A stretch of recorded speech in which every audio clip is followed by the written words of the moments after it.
የከተማዋ ነዋሪዎች የሚያነሷቸውን መሰረታዊ ጥያቄዎች ምላሽ እንዲያገኙ ለማስቻል እየሰራ መሆኑን የደብረ ብርሃን ከተማ አስተዳደር አመራሮች ተናገሩ። ነዋሪዎች የሚያነሷቸውን ጥያቄዎች በአጭርና በረጅም ጊዜ ምላሽ ለመስጠት እንደሚሰሩም እየተካሄደ ባለው የአመራሮች ኮንፈረንስ ላይ አስረድተዋል።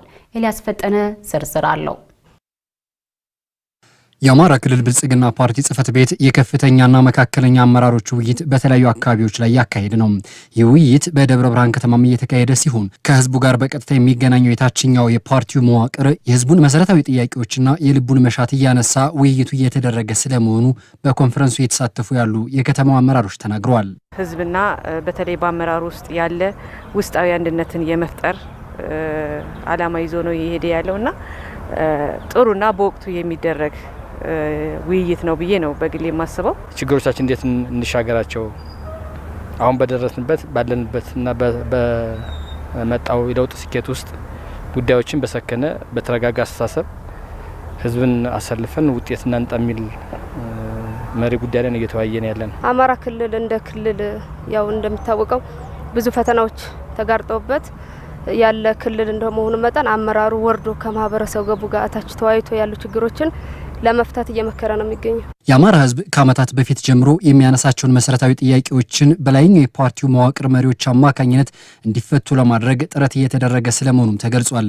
በብልጽግና ፓርቲ የደብረ ብርሃን ቅርንጫፍ ጽህፈት ቤት ኃላፊው ሰለሞን ጌታቸው እንደሚሉትም እነኚህ ጥያቄዎች ህጋዊ ስርዓትን በተከተለ መንገድ ምላሽ እንዲያገኙ ይደረጋል ብለዋል። በቀጣይ የአማራ ህዝብ በኢትዮጵያ ጥላ ስር ተገቢውን የሆነ ትግል አድርጎ በተለይ በሀገሪቱ ውስጥ በሰላም በእኩልነት እና ከሌሎች ብሔር ብሔረሰቦች ጋር በእህትማማችነትና በወንድማማችነት የሚኖርበትን እድል ጭምር ለመፍጠር ታሳቢ ተደርጎ አመራራችንም ህዝባችንም በተለይ በየደረጃው ያለው አመራር ለዚህ ትግል ራሱን እንዲያዘጋጅ ህዝቡ ደግሞ እውነታውን አውቆ ከመንግስት ጎን ሆኖ እየደገፈ አብሮ እንዲሰራ ታሳቢ ተደርጎ እየተካሄደ ያለ ኮንፈረንስ እንደሆነ ታሳቢ እንዲደረግ ነው። በህዝብና በፓርቲው መካከል በተፈጠረ ክፍተት የሚያራርቁ ነገሮች ከመፈጠራቸው አልፈው የመጠራጠር ስሜት እንዲነሳና በክልሉ የተለያዩ አካባቢዎች የሰላም እጦት ችግር መታየቱን ተሳታፊዎቹ አንስተዋል።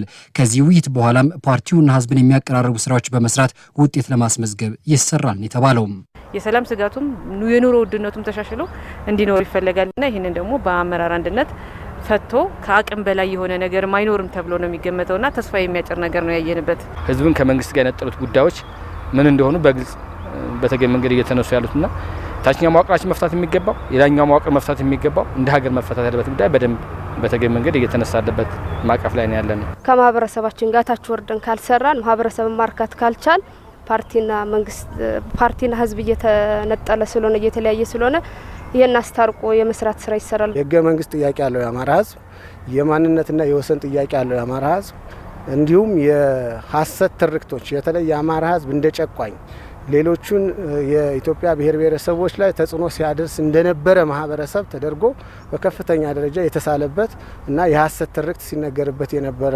ማህበረሰብ ነው። እነዚህ የህዝብ ጥያቄዎች እኛ እንደ ክልል በፓርቲያችንም የምናምነው በኢትዮጵያ ማዕቀፍ ውስጥ እና የመላው ኢትዮጵያውያንም ባሳተፈ በህግና በስርዓት በዲሞክራሲያዊ አግባብ ይፈታሉ ብለን ነው የምናምነው ማለት ነው። እየታገልን ያለነውም በዚህ መንገድ ነው። ውይይቱን እያስተባበሩት ያሉት የአማራ ክልል ባህልና ቱሪዝም ቢሮ ምክትል ኃላፊ ዶክተር አየላ ናውጤ በውይይቱ አንኳር የተባሉ የህዝብ ጥያቄዎች እየተነሱ መሆኑን ተናግረዋል። እነኚህ ሀሳቦች ደግሞ ወደ መሬት ወርደው የህዝቡን ብሶት የሚያቃልሉና ጥያቄዎችንም የሚመልሱ ሊሆን እንደሚገባም አስረድተዋል። ችግራችንን በልኩ ሁሉም እንዲረዳ የሚያስችል ትግል ማድረግ ያስፈልጋል። ለዚህ ደግሞ በተለይም በየአካባቢው የሚታዩ የጽንፈኝነት አስተሳሰቦችን እየታገል የአማራ ህዝብ ጥያቄ ዝም ብሎ የማንነት ሲባል የድንበር የምናምን ጉዳይ እንዳልሆነ ከዚህ ከፍ ያለ ታሪካዊ ጥያቄም እንደሆነ ለዚህም ሲታገል መኖሩን እና አሁንም ቢሆን ሁሉም የኢትዮጵያ ብሔር ብሔረሰቦችና ህዝቦች የአማራን ጥያቄ በልኩ ተረድቶ በጋራ ህጋዊ በሆነ ማዕቀፍ መንግስታዊ በሆነ ማዕቀፍ እንዲፈታ የሚያደርግ ትግል ማድረግ ነው ያለብን ብለን እናምናለን። ለ3 ቀናት ያህል የሚቆየው ይህ ውይይት በከተማ አመራሮች መካከል በህዝቦች ጥያቄዎችና በፓርቲው የውስጥ አንድነት ላይ ሰፊ ውይይት እየተደረገበት ሲሆን ከኮንፈረንሱ መጠናቀቅ በኋላም ህዝብና መንግስትን ሊያቀራርቡ የሚችሉ ሌሎች የውይይት መድረኮች ይመቻቻሉ ተብሏል።